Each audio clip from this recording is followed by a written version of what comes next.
Greetings, this is Atma Bodha. Today is December 20th, 2021, 12:41 p.m. China time. The title of today's podcast is All Suffering is an Illusion. I was deeply inspired this morning and wrote a quite long essay compared to normal, and I'm just going to read it now and then provide a brief commentary afterwards. All suffering is an illusion. Liberation is not acceptance. It is not accepting your pain. It is about being stubborn in the truth that all suffering is an illusion. The ultimate reality is for everyone. This enlightenment is about acceptance of what is real, not acceptance of what is unreal. What is real? Pleasure is real. This is why almost everyone is chasing after pleasure. Intuitively and practically, most everyone enjoys having fun. Not only is it biologically stimulating, but it reminds you of the truth of who you are, the deeper you. We are not designed to be in pain or to seek out the pain and suffering of others. We are hardwired to get as much enjoyment out of life as possible. Each of us interprets what that means in different ways. For most of us, that involves accumulating as much money as possible. Because with money, you can have houses, cars, planes, boats, and as much free time as you want. You can live a life of leisure, traveling the world, enjoying the finest cuisines, and have a romantic companion that is both pleasing to the eye and a suitable match to your personality. Of course, there are things that money cannot buy. Enlightenment is one of those things. This is the irony. Money can buy you many pleasures, but it cannot buy you the ultimate pleasure. The ultimate pleasure is free from all suffering. Let us define what suffering is. Suffering has differing varieties. You have physical, biological pain, but you also have emotional pain. These are the only two kinds of pains. There is no such thing as a spiritual pain. The spirit cannot suffer. All suffering is either biological or emotional. Biological pain is easy to define. When your biological body gets injured or you have some kind of medical problem, you can experience this physical pain. Emotional pain is more subtle and often more difficult to diagnose.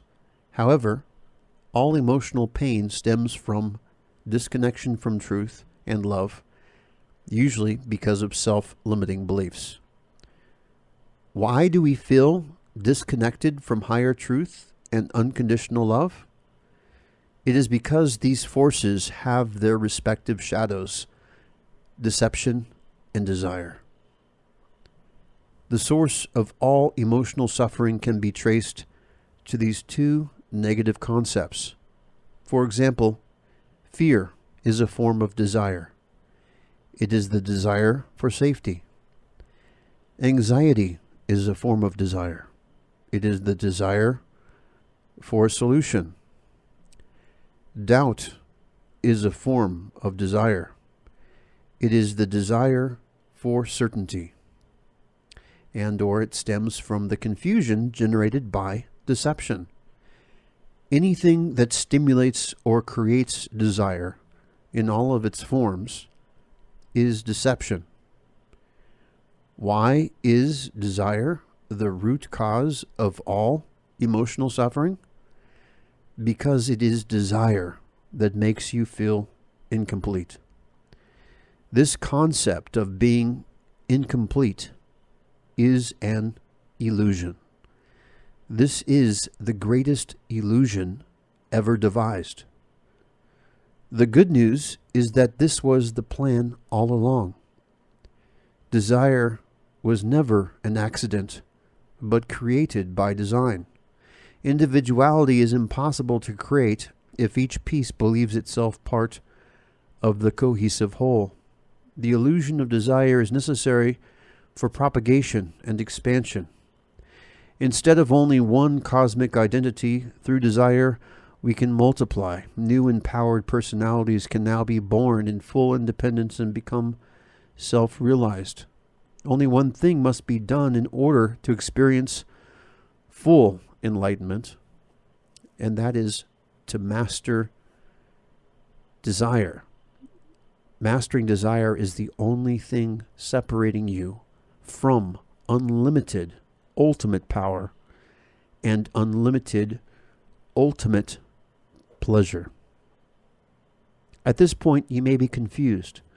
Desire is so much a part of your life that you cannot imagine your life without it. How can you even eat without feeling a desire for food, you might ask? How can you go to work if you don't have a desire to make money? These are valid questions that arise simply because of a misunderstanding of what desire is. Desire is an external force, not an internal one. Your internal biological urges, whether they be for hunger or sex, are not necessarily desires. Often, desires can be linked with them, but it is possible to separate desire from these biological urges. The ideal lifestyle is not about doing what you desire or about fulfilling your desires, but it is about doing what you love or what you are inspired to do. For example, if you feel incomplete without the object of your longing, then that is not love or inspiration, but desire. Let's give an example. Let's say you like a car. There are different ways to be motivated to buy that car. The most common way for a shopper to be motivated to buy anything is desire. And that is to say that you feel a strong compulsion to accumulate it, and you feel attached to the idea of you having it. Another motivation is that you love the car and feel it can express who you are. Instead of feeling incomplete without it, instead you regard it as an outer expression of your inner identity. Another way to buy the car is a detached sense of inspiration, whereby you feel inspired to buy it because you think it is a good idea and you don't have any strong attachment to it other than it serves the purpose that you feel guided to fulfill. In the preceding examples, when you bought the car out of desire, that was the disempowered action. When you act on your desires, you reinforce their validity and strengthen their power over your life. This subtlety is extremely important to be aware of should you wish to empower yourself to greater heights. The truth is that we are all unlimited beings living in a limited body. When we validate desire, we validate the limitation. When we validate this limitation, we are not experiencing our deeper authenticity, which is unlimitlessness. This is the primary problem that plagues humanity. It is only by mastering desire can anyone attain true liberation, which is what enlightenment is all about. Wow, that was a mouthful. So let's just give a commentary, but everything should be pretty self-explanatory. I mean, what is the topic? Of course, is all suffering is an illusion. Now, that's a very extreme statement, bold statement, you might say, because obviously people would say, well, what are you talking about? People are suffering all around the world. Are you trying to say that all of their pain is an illusion? The hardship that people are enduring all over the world, are you belittling them by saying it is an illusion, that it's all some kind of imaginary make-believe? And to know that is not what this message is about. Illusions can be very real. In fact, pain feels very real. I know I've had some very bad toothache experiences in the past. I think toothaches probably rank up there in terms of maximum pain output that you could have as a human. Same with as a guy being kicked in the balls. I mean, that, you know, I've that's happened to me, and that's a very painful experience. So recognizing that pain exists is different from recognizing that pain is an illusion. When we say it's an illusion, from the perspective of the ultimate, everything that is impermanent is an illusion. That means that, and the fact that pain is so real, that just shows you how realistic this illusion is. That just shows you the strength of this illusion. That's how much power this biological reality that we live in, which is an illusion that we live in, how powerful it actually is. But science has proven it to be an illusion. When any scientist has put under magnification any object, it becomes nothing. It's like everything around us is consisting of nothing. If you look closely, there's so much space between atoms, and it's like it doesn't even exist. It's the building blocks of what is around us is like an illusion, because it is. And so, but what does that mean? Well, that means that if you're stubborn to the belief that life is much, much more than what you can see or what you can experience through your senses, or at least have an open mind about it being an illusion, what you are doing is you are creating a place of possibility and potential that didn't exist for you before. By recognizing that it's possible for another reality to exist that is free from pain, you are that much closer to manifesting that reality in your life. But the point is that is the ultimate reality. Once you do cross that threshold of illumination, pain is finished in your life. You're no longer experiencing pain on a daily basis or even on a monthly basis. Every moment becomes intense bliss and unconditional love. And that is what reality is intended to be. So whenever you're experiencing anything less than the highest bliss or unconditional love, that's what the Bible meant by all have sinned to have fallen short of the glory of God. That means if you are not experiencing the wonder and gloriousness of God in every single moment, you are actually experiencing an inferior reality. And that's what's so ironic about life, is because people are out there chasing inferior realities, and they can be quite stubborn about it, right? It's just like a dog with the bone. If a dog has a bone in his mouth and you try to take that dog take the bone out of the dog's mouth, that dog is not going to give up that bone very easily, right? It's going to put up a fight. And the same thing with many humans. It's like we get attached. We get attached to our ideas of life, and we think that, oh, this is my life. This is who I am. And you don't want to accept that your life could be even better than what you think it could be, and so you get attached. And that's true with many masters or people who've had higher experiences. They can even forget themselves. They could even attain a certain level of mastery and bliss and love, and then find themselves attached again.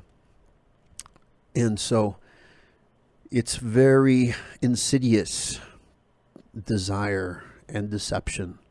It's got such a strong grip on biological reality that it's not easy to break free of it. And that's why there's been very few people who've even come out to claim that they've broken free of it and become liberated or become enlightened.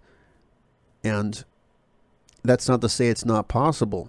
But in this modern day, especially, you have so many distractions. You've got your smartphone, you've got computer games, you've got videos, you've got TV shows, you got books, you have your friends, you have nightlife, you have social life, you have social media, you've got all of this out there. TikTok, Reddit, Twitter, Facebook, they're all designed to capture your attention. They want to, all of these platforms, they want to be the most interesting thing in your life because that's how they get paid. They get paid by eyeballs, consuming the media and giving your full attention. But all of these things have something in common. They're all outside of yourself. These are all external amusements, external distractions, almost like it's designed to bring your attention away from yourself. And that's the purpose of what I do here at divinity.com and through the YouTube channel and the Reddit sub and the new Discord community, is to provide an outlet whereby you can find something on the outside that reminds you of how magnificent you are on the inside, so that you can be empowered to realize that you're much greater than all of this. It's you who are awesome. You are more amazing than you ever thought. In fact, you are so amazing that it's impossible to even imagine the heights and the depths of where this amazingness can lead you. This is the ultimate adventure. There is nothing more special about your life than you. And it is in this process of discovering your potential and your unique identity, your deeper authenticity, through this process that you become empowered and you become a master of your life.